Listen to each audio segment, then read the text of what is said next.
A very good morning to all students. In this today lecture, I will explain you about the velocity ratio of a belt drive. As we are seeing on the screen, velocity ratio of a belt drive. As we know, it is the ratio of velocities of the driver and the follower, or which is also known as driven. यानी कि there are two wheels which are mounted on a shaft. This is shaft number 1 and this is shaft number 2, and if we are connected both with the help of a belt drive, and this is the belt by which we are connecting both. Let's suppose n1 is the speed of this driver. This is driver DRI, this is driver, and this is suppose driven, or we can say it is the follower or driven. N1 is the speed of the driver and D1 is the diameter of it. N2 is the speed of the driver and D2 is the diameter of it. Then the velocity ratio that will transfer from driver to driven will be expressed as N2 by N1 is equal to D1 by D2. Here we are not accounting the thickness of the belt. Here D1 the diameter of the driver, D2 diameter of the follower, N1 is speed of the driver and N2 is the speed of the driver. If we will consider this thickness that we are wrapping it, अगर हम इस thickness को count करते हैं T, then we can find out N2 by N1 का जो ratio रहेगा, that will be given as D1 plus T divided by D2 plus T, and this is known as velocity ratio. इसी को हम बोलते हैं velocity ratio of a belt drive system. Next one is velocity ratio of a compounded belt drive system. Sometimes the power is transmitted from one shaft to another, and again from that shaft to another shaft through a number of pulleys as shown in the figure 5. जैसा कि अगर हम देखते हैं figure number 5, this is your figure number 5 as we are seeing this one. If we will see here driver, this driver 1 which is having suppose speed N1 and diameter D1 is transferring power to this pulley number 2 which is having diameter D2 and speed N2 suppose, and this pulley 2 is mounted on the shaft, and another pulley number 3 will also mounted on the same shaft. So let us, the diameter of the pulley 3 is D3 and the speed is N3. Similarly, diameter of this pulley is D4 and the speed is N4. If we will see it, D1, D2, D3, D4, N1, N2, N3, N4. Here we are seeing N2 and N3. N2 and N3. N2 is equal to N3. जो N2 है वो आपका किसके equal है? That is equal to N3, यानी कि जो आपकी स्पीड है, ठीक है, N2 इक्वल है आपका N3 के स्टूडेंट्स. यहाँ पर जैसा कि हम देख रहे हैं ये D4 है, ये आपका N4 है. तो यहाँ पर N2 is equal to N3, N2 N3 के बराबर है. अगर हम इस सिस्टम को आगे बढ़ाते हैं और इसको यहाँ पर लेके आते हैं, देखिए यहाँ पर जैसा कि we know that the velocity ratio between the pulley 1 and 2 that is given by N2 by N1 is equal to D1 by D2. This is equation number 1, and we will define the velocity ratio between pulley 3 and 4. तो 3 क्या आपका driver का काम करेगा, 4 आपका driven का काम करेगा. तो N4 by N3 we can write this will be as D3 by D4, equation number 2, this one.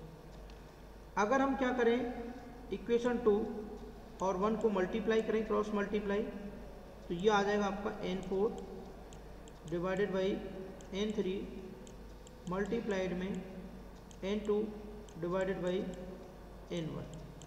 अब आप देख सकते हैं जो N2 और N3 बराबर है, ये कैंसिल आउट हो जाएंगे. क्योंकि n2 बराबर n3 है, तो ये कैंसिल आउट, यहाँ पर बचेगा n4/n1, that is equal to multiply करेंगे d1 d3 और d2 d4।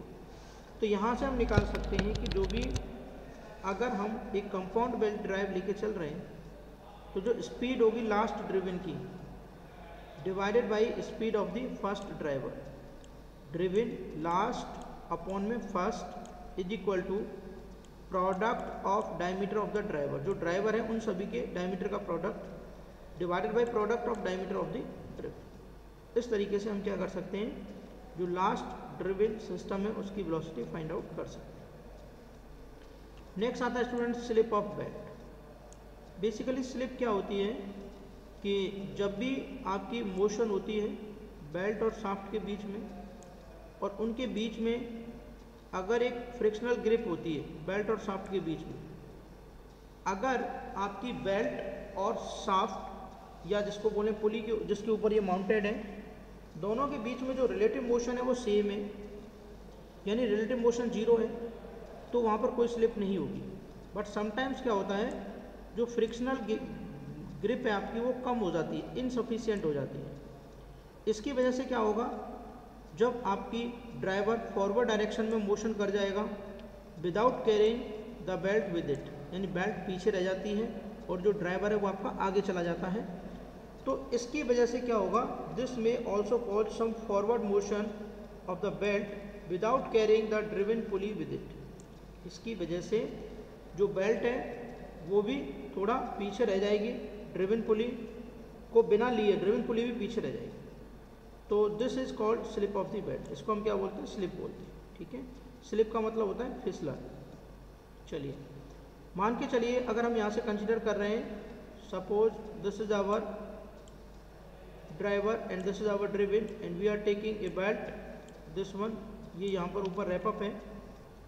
मान के चलिए पुली नंबर 1 और जो आपकी बेल्ट है उसके बीच में जो परसेंटेज स्लिप है, slip between the driver and the belt, ये आपका ड्राइवर है,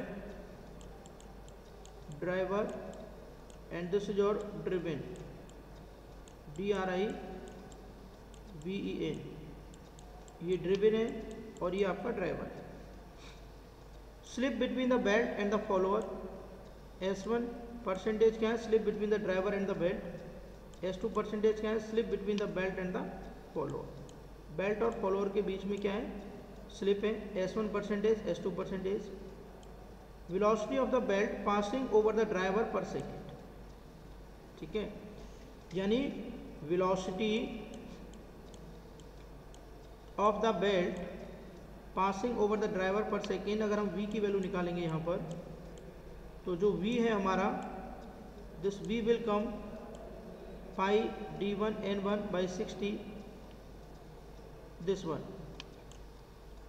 अगर मैं बेल्ट की वेलोसिटी निकालना चाह रहा हूँ, पाई d1, अगर इसका डायमीटर है d1 और अगर इसकी वेलोसिटी है बच्चों n1 डिवाइडेड बाय 60, तो ये इसकी वेलोसिटी हो जाएगी ड्राइवर की।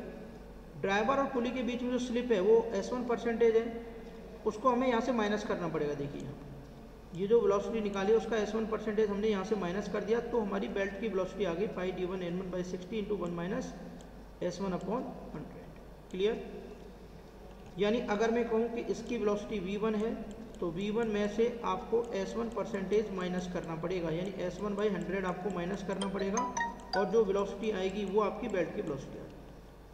क्लियर, जो ड्रिवन है इसका डायमीटर मान के चलिए d2 और इसकी स्पीड n2 है, तो यहाँ पर इसकी जो स्पीड आनी चाहिए वो आनी चाहिए पाई d2 n2/60।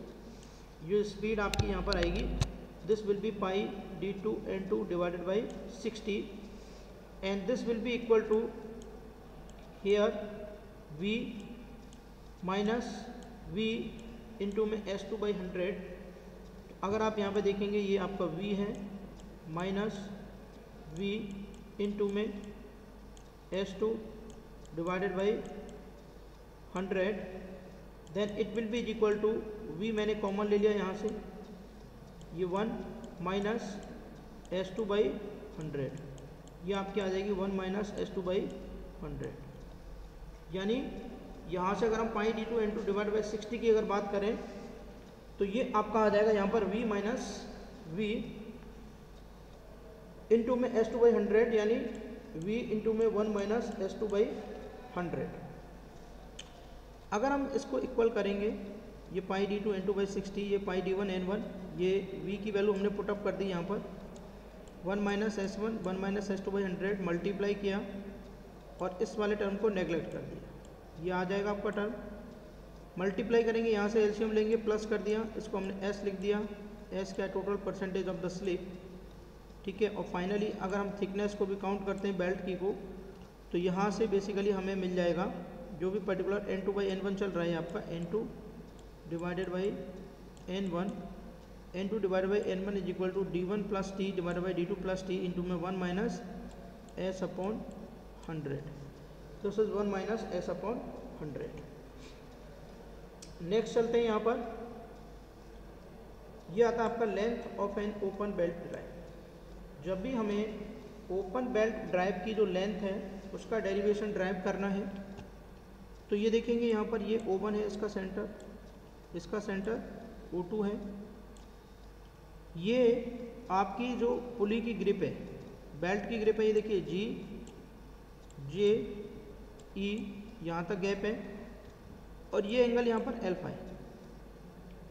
ऐसे ही यहाँ पर ये जो छोटी पुली है जो आपका ड्रिवन है, इसकी ग्रिप यहाँ से एंगल कितना हो जाएगा, ये अल्फा, ये भी अल्फा हो जाएगा। तो ये ई एफ और ये जी एच, इसकी लेंथ है सेंटर से सेंटर के बीच की x। जो बड़ा वाला व्हील है ड्राइवर जिसकी रेडियस है r1, छोटे वाले की r2 और ये एंगल अल्फा है। यहाँ से O2 से हमने इसके ऊपर एक परपेंडिकुलर ड्रॉ किया है, वो m है, ठीक है ना, O2m, ये परपेंडिकुलर हमने ड्रॉ किया है और ये हमारा अल्फा दिखाई दे रहा है यहाँ पे, दिस इज योर अल्फा, ठीक है।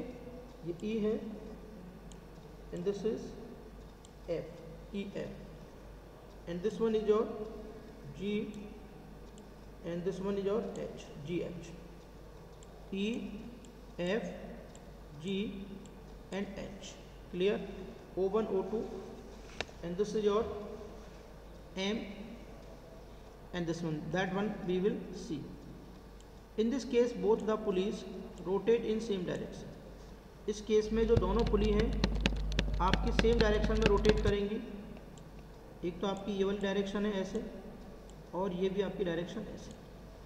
इन the same direction let R1 and R2 radii of the larger and smaller pulley. R1 और जो R2 हैं ये रेडियस हैं लार्जर और स्मॉलर पुली की। X का distance between the centre of two pulleys O1 and O2।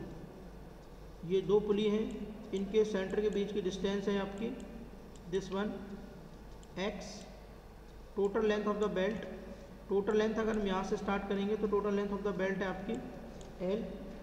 L is the total length of the belt. If we will see कि जो भी पर्टिकुलर बेल्ट है,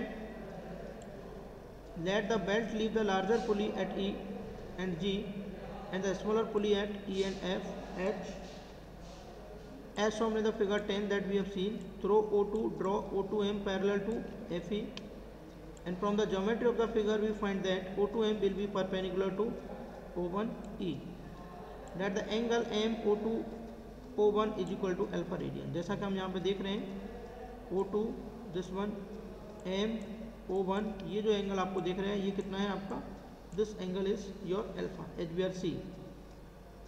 अगर हम यहाँ से देखते हैं टोटल जो लेंथ रहेगी बेल्ट की वो क्या रहेगी, आर्क G J E यहाँ से लेके यहाँ तक की पूरी लेंथ ये आर्क में जो जा रही है, प्लस जो डिस्टेंस EF है ये रहेगी, प्लस जो FKH है ये रहेगी, प्लस ये जो आपकी HG है ये वाली डिस्टेंस है, ये प्लस ये प्लस ये प्लस ये सारी डिस्टेंस का समीशन आपका यहाँ पर है। Clear? L is equal to arc GJE plus में EF, आर्क FKH प्लस में HG, यानी arc GJE EF arc FKH plus HG। तो यहाँ पर देखेंगे 2 टाइम्स है, arc JE plus EF plus arc FK। तो तो यहाँ पर ये इसकी क्या होगी length L, L is equal to 2 times of arc J E plus E F plus arc F K. अगर हम बात करते हैं from the geometry of the figure we find that, figure की ज्योमेट्री से अगर हम देखते हैं तो साइन एल्फा जो आता है अपना O1m डिवाइडेड बाई O1O2, यहाँ पर देखेंगे ये आपका साइन एल्फा जो भी पर्टिकुलर टर्म्स आपका यहाँ पे आ रहा है साइन एल्फा ही, ठीक है। तो साइन एल्फा अगर मैं यहाँ से निकालता हूँ साइन एल्फा, तो स्टूडेंट्स यहाँ पर O1m ये परपेंडिकुलर है, O1m डिवाइडेड बाई यहाँ पर आ जाएगा O1O2।